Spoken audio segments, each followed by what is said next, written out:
21, housemate Xana Knodel, 20, and Knodel's boyfriend Ethan Chapin, 20, in the early hours of November 13, 2022. Kiely and Maddie, who had known each other since childhood, were found deceased beside one another in the latter's bed. Kaylee's mother, Christy Gonsalves, said in a preview of the upcoming 48-hour special, The Night of the Idaho murder. Here we go. Maddie was killed, likely the killer's first victim, Steve explained, citing the coroner's report. When the assailant turned on Kaylee, she was stuck between the body of a friend and the wall.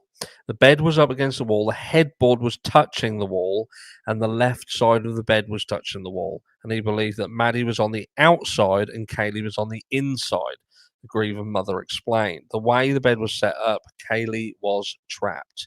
The killer may have been surprised to find the two in the same bed, Christy speculated. I do think that his plan went awry. I do think that, he intended to kill one and killed four, she said. So what does this all mean? This further, in my opinion, and my opinion only, is that this further raises some questions regarding the witness statement.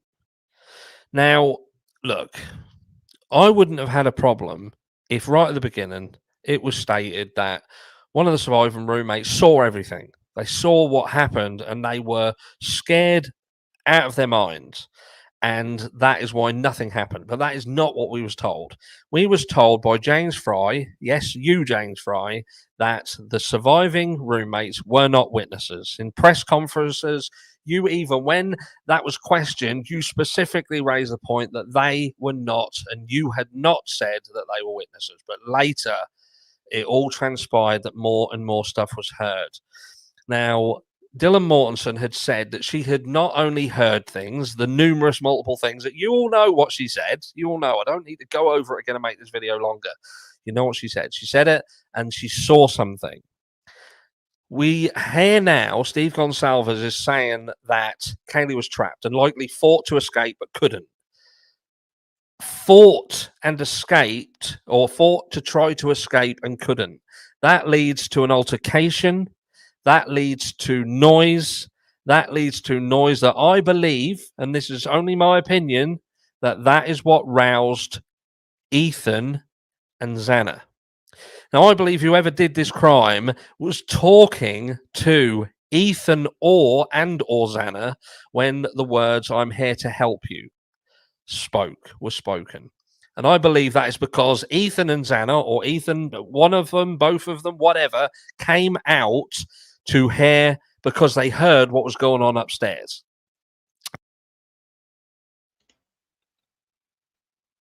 Boom! Big shout out to Harsh Reality. Great job. Great job. They heard it. Make no bones about it. That's my opinion. I believe that's what happened. And then when they come out, they're in a panic because of what they heard, which led that other person, the person who was downstairs and shouldn't have been in that house, to say, "Don't worry, I am here to help you." And then another further altercation. Now, my question yet again, and continues to be, what was Dylan Mortensen doing at this time? When, by her own admission and the details contained within the PCA, she had come out of the room multiple times, and she even heard the person say, "I'm here to help you." She'd heard whimpering. She heard sounds that she believed and put it down to them playing with the dog. I don't believe that for 1 second.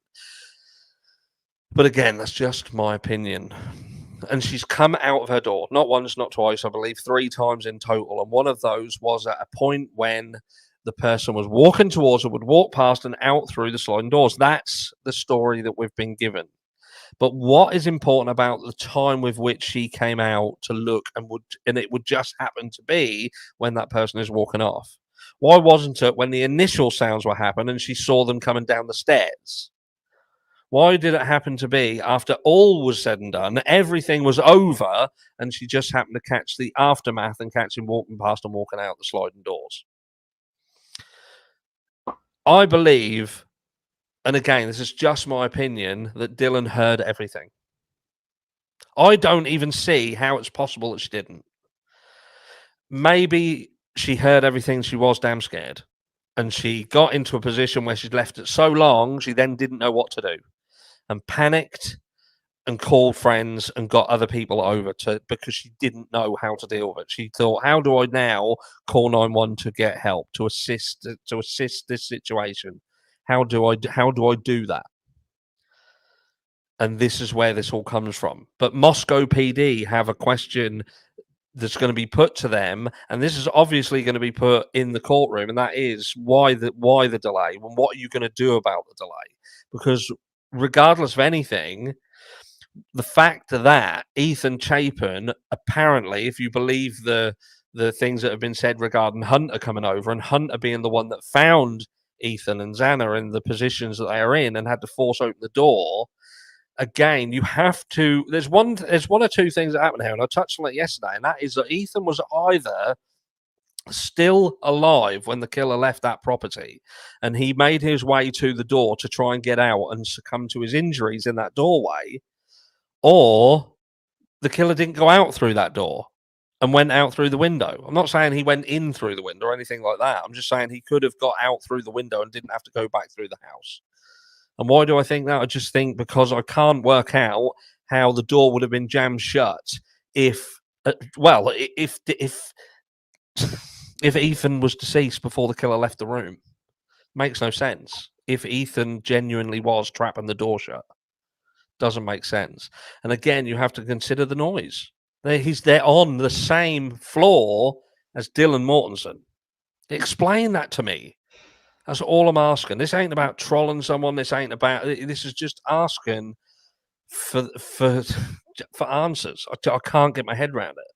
I can't get my head around how someone could in one breath be frozen in shock phase and all that fucking bollocks, but yet give an account of what she heard, what she saw, witness statement, and 1 second the police are saying she's not a witness, and all of a sudden she is a witness. And I've touched on this multiple times, but it frustrates the hell out of me because I consider the fact that were any of these people able to be saved? Was any single one of these victims able to be saved? And was timing of the essence? And does that even excuse the situation that was such a delay? But with what Steve Gonsalves is saying, and he had also said this earlier, that there was one hell of a fight. One hell of a fight, and being trapped in these altercations, to me, reeks of noise. Reeks of things being heard, sounds being heard, and more happened in the house, and more people are keeping themselves quiet. And I wonder whether that was this delay, whether this entire situation placed Dylan Mortensen in a position where she could be leveraged upon and coerced by law enforcement. Tell me I'm wrong. Please, please, please tell me I'm wrong. But if you're going to tell me I'm wrong, back it up. Back it up and tell me how this makes sense. Have a fantastic rest of your day, and I'll catch you all in the next one. I gotta say, thank you, Harsh Reality, for everything that you do for the true crime community. Thank you so much, and I really mean that out of the bottom of my heart. Due to a lot of things that are being said out there.